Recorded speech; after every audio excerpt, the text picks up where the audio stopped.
Today I'll show you how to make not one, but 3 different kinds of Faraday bags to protect all your passports, credit cards, key fobs, and cell phones. And then we'll test them out and see if they work. All for well under $5. Interested? Here we go. I've seen on the internet lots of different Faraday bags. Some work, some don't. It's funny. Most of the people that make these don't show you whether or not it truly protects the device. Maybe they've done the testing off camera, maybe they haven't. But I have verified every one of these designs. Let's go in the order of protection difficulty. These relatively easy to protect. Just put them in a sleeve, credit cards and passports, and there you go. So then you have to decide what size do you want. Key fobs. From a distance, easy to protect.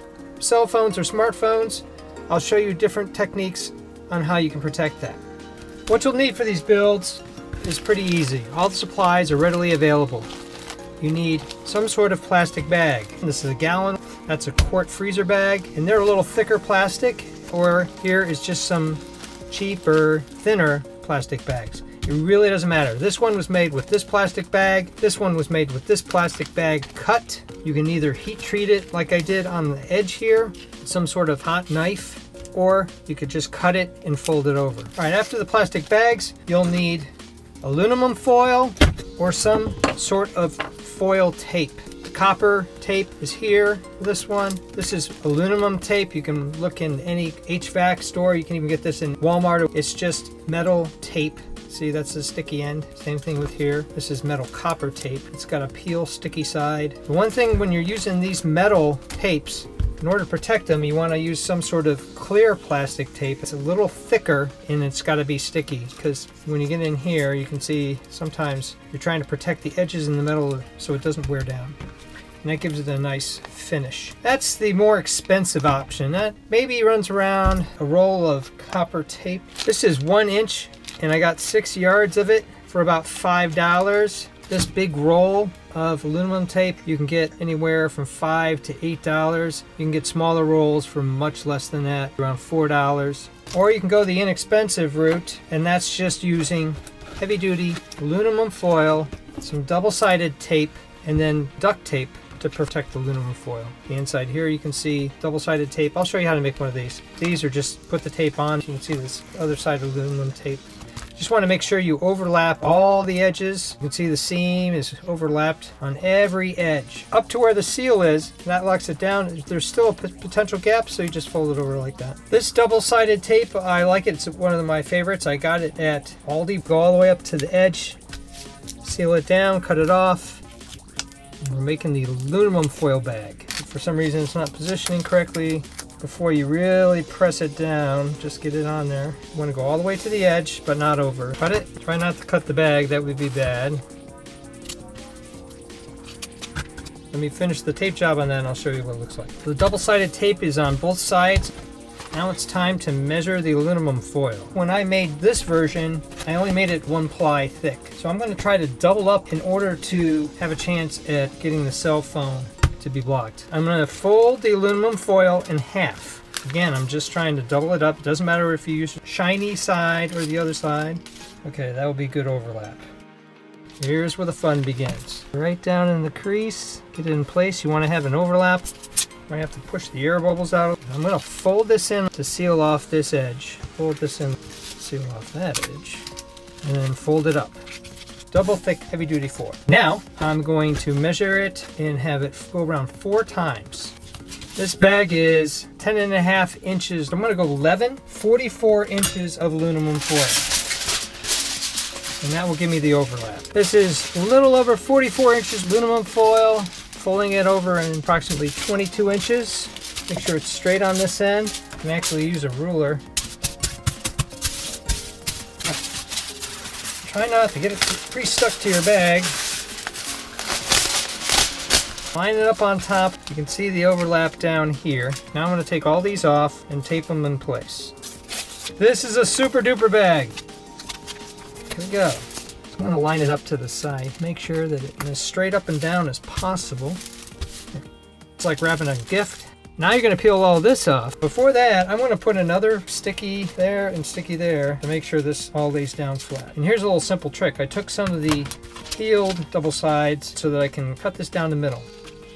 So here's the straight uncut side. Flip this up, press it down, peel it off, press it down, and peel all these off at the same time and start wrapping. This is your finished Faraday bag, or could be your finished Faraday bag. It will work now. The only problem is aluminum foil has a tendency to rip, so we're going to finish it off with duct tape. Color totally up to you. I kind of like tactical black. You see at this edge here, that's where my first tape run's gonna go.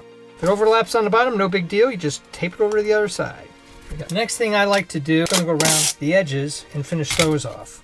Like this. Now, one of the things I found out is, see how that's separating? So that's the next thing I do is I tape the top of the bag where the opening is. But I got really close, but not all the way to the edge where the blue zip is, and fold it over. And that gives you a really good seal on top and protects the aluminum foil. Repeat on this other side. Lined up, fold down, and stick. You've protected your bag. Again, you could probably stop here, but why would you? For $1's worth of duct tape, you just overlap. Take your time, do it right. Again, overlap. One side complete. Repeat on this end. You can get creative and go with some red, put it on an angle. I like using red on things. That way, if I drop it, I can see it. So try not to do that, because that just wastes the tape. I'm gonna just red tape over the top of that. All right, you drop that down anywhere in the world, you're gonna be able to see it. If you want to be more tactical, go black. This is the other end of this bag, which used to be one of these bags. I just took a hot knife and melted the seam on both sides. And this would be good enough for credit cards. You could put that in your pocket. So I think I'm gonna make a smaller one using the aluminum to prove that it can be done. You notice that this is open on the side, no big deal, because the tape's gonna take care of that. This might also be the perfect size for one key fob. So for this aluminum tape, I'm going right up to the edge. I'm gonna make sure I have overlap and cut it. Using my fold over seam that I made as a guide, I'm just going to line that up as best as I can. Boy, this stuff is sticky. I'm gonna have a little bit of a lip. Fold it over. Crinkles up a little bit. You don't care too much.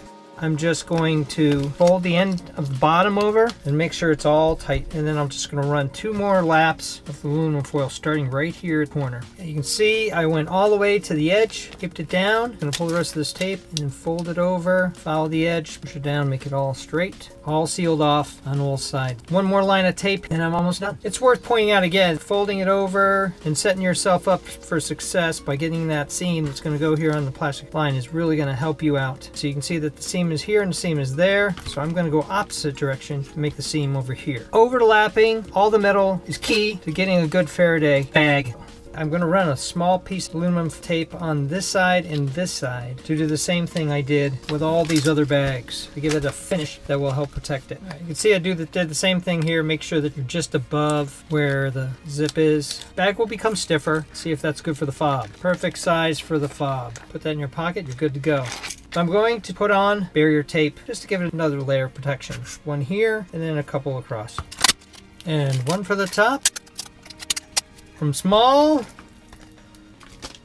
to intermediates to large to super large. All for a couple of bucks a piece.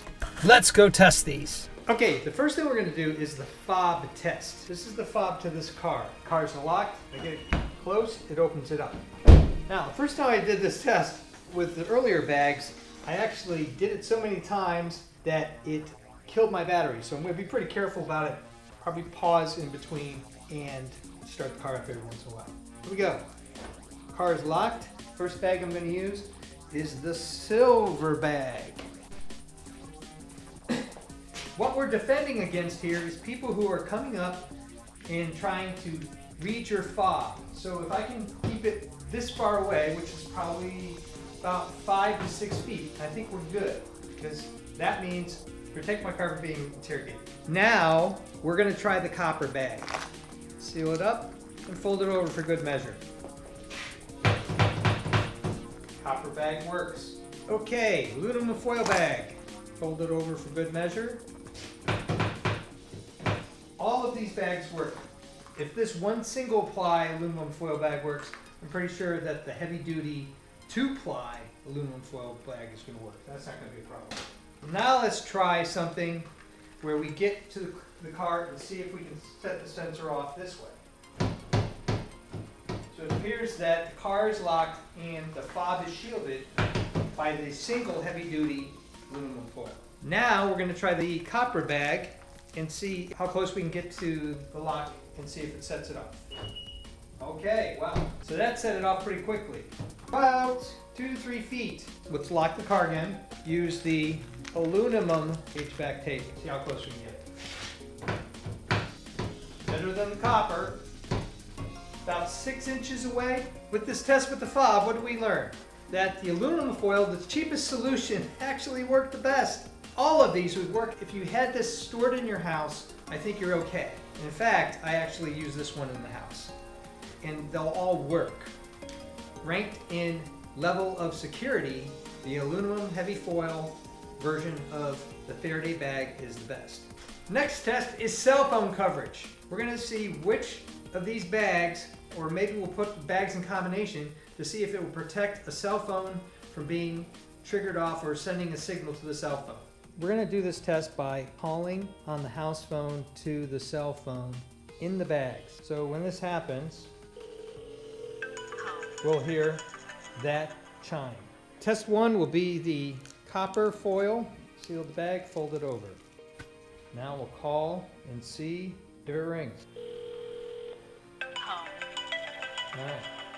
So, copper foil does not protect the cell phone. Phone going into the aluminum foil bag, single layer. Fold it over, call the phone.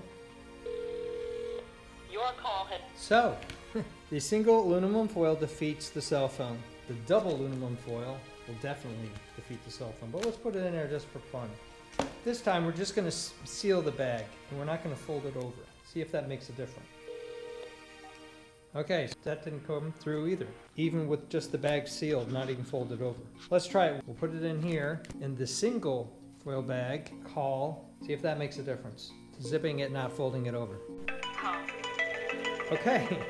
I'm amazed that the fact that you just fold it over makes all the difference in the world.